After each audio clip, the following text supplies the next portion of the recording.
কাইলৈৰ পৰা আৰম্ভ হ'ব সদৌ অসম ছাত্ৰ সন্থাৰ সপ্তদশ দুলীয়াজান অধিৱেশন।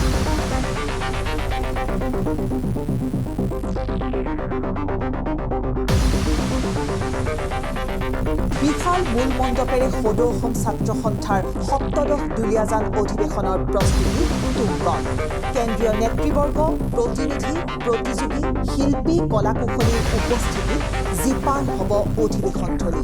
সদৌ অসম ছাত্ৰ সন্থাৰ সপ্তদশ কেন্দ্ৰীয় অধিৱেশনৰ উপলক্ষে দুলীয়াজানৰ চলাকটকী ৰাজহুৱা খেলপথাৰত আটক ধুনীয়াকৈ নিৰ্মাণ কৰা হৈছে বিশাল মূল মণ্ডপ আৰু বিভিন্ন চিত্ৰাকৰ্ষক আৰ্হি। নিতৌ যুদ্ধকালীন তৎপৰতাৰে মণ্ডপসমূহ ইতিমধ্যে সাজি উলিওৱা হৈছে।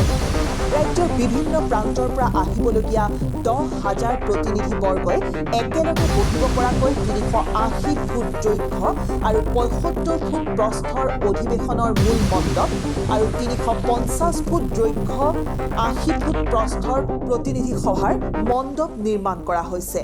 সেইদৰে অতিথিসকলক আপ্যায়নৰ বাবে 170 ফুট দৈৰ্ঘ্য আৰু 55 ফুট প্ৰস্থৰ দুটাকৈ ৰান্ধনি গৃহ নিৰ্মাণ কৰা হৈছে। ইয়াৰ উপৰি গ্ৰন্থমেলা, থলুৱা খাদ্য মেলা আৰু প্ৰদৰ্শনী মেলাকে ধৰি 124খন বিপণীয়ে অংশগ্ৰহণ কৰিব অধিৱেশনথলীত। এই অধিৱেশনতে অভ্যৰ্থনা সমিতিৰ উদ্যোগত স্মৃতি গ্ৰন্থ আৰু দুলীয়াজান শীৰ্ষক দুখনকৈ গ্ৰন্থ উন্মোচিত হ'ব বুলি জানিব পৰা গৈছে।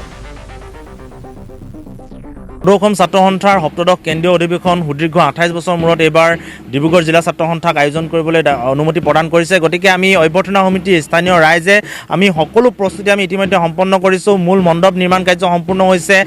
ডিব্ৰুগড় জিলাৰ যিসমূহ কীৰ্তিচিহ্ন আছে বা যিসমূহক লৈ আমি গৌৰৱ কৰোঁ তাৰ কিছু আভাস দিবৰ কাৰণে আমি চেষ্টা কৰিছোঁ। ইয়াৰ লগে লগে প্ৰতিনিধি গৃহ নিৰ্মাণ কৰি তোলা হৈছে, দুটাকৈ খাদ্য গৃহ নিৰ্মাণ কৰা হৈছে, গ্ৰন্থমেলা, প্ৰদৰ্শনী, বাণিজ্য মেলা আদি সকলো ধৰণৰ কাৰ্য আমি ইতিমধ্যে সমাপন কৰিছোঁ। আৰু ইয়াৰ লগে লগে বিভিন্ন অসমৰ পৰা প্ৰায় 5,500 প্ৰতিনিধি আহি ইয়াত অংশগ্ৰহণ কৰিব। গতিকে আহি থাকিবলগীয়া দিনত অসমৰ শিক্ষা, ৰাজনৈতিক, সামাজিক আদি সকলো দিশত দিক নিৰ্ণায়কৰ ভূমিকা গ্ৰহণ কৰি কিছু সিদ্ধান্ত এই প্ৰতিনিধি সভাই গ্ৰহণ কৰিব। গতিকে আমি সমগ্ৰ অসমৰ ৰাইজক আপোনালোকৰ জৰিয়তে আমি অভ্যৰ্থনা সমিতিৰ তৰফৰ পৰা ইয়ালৈ আদৰণি জনাইছোঁ আৰু আমি যি পাৰোঁ আমি ইয়াত আপ্যায়ন কৰিবলৈ চেষ্টা কৰিছোঁ। গতিকে সকলো ৰাইজৰ উপস্থিতি আমি একান্তই কামনা কৰিলোঁ। বিভিন্ন সামাজিক মাধ্যমৰ জৰিয়তে আৰু বিভিন্ন সংবাদ মাধ্যমৰ জৰিয়তে আমাৰ নাম উচ্চাৰিত হোৱা আমি দেখিবলৈ পাইছোঁ। আমাৰ শুভাকাংক্ষী ছাত্ৰ ছাত্ৰীসকলে এই কথাখিনি আগবঢ়াইছে।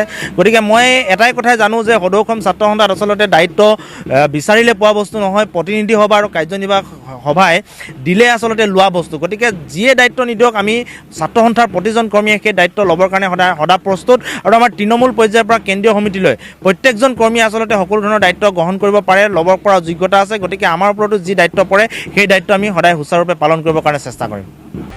Report horizon.